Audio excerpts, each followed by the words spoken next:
Auto rickshaw তো বেশি আমাদের শহরে। অটো রিক্সা যদি একটু কমানো যাইতো তাহলে হয়তো বা রাস্তার জ্যামগুলো কমতো। জ্যামের মধ্যে আটকা থাকি, প্রায় একটা কাজে গেলে হয়তো 10 মিনিটের জায়গায় আধা ঘন্টা লাগে, এরকম মানে অনেক ভোগান্তি হচ্ছে। হসপিটাল যাবে, মেডিকেল যাবে, এগুলা আসলে যেতে পারে না। এই যে রাস্তাঘাটের অবস্থা দেখতে তো পারছেন কত ঝামেলা, আমরা ঠিক মতো স্কুল যেতে পারি না।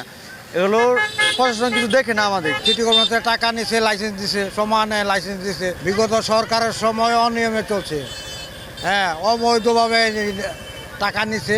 আমার জানা মতে একজনের কাছে 10 টাকা করে লাইসেন্স, এরা ভাড়া দেয় অটোওয়ালা করে, এইসব ভাড়া দিয়ে চলতেছে লাইসেন্স। হ্যাঁ, এগুলো যে পর্যন্ত ক্যান্সেল না হবে যানজট বাংলাদেশে যাবে না ময়মনসিংহ শহর থেকে।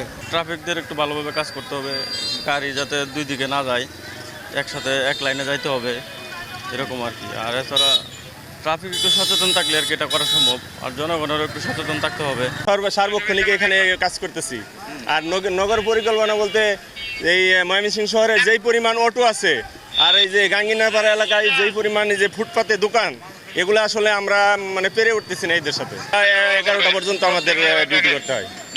11টা, কোনো কোনো জায়গায় একটু কমেও হয়। বিশেষ করে 11টা পর্যন্ত আমাদের ডিউটি বন্টন করা থাকে।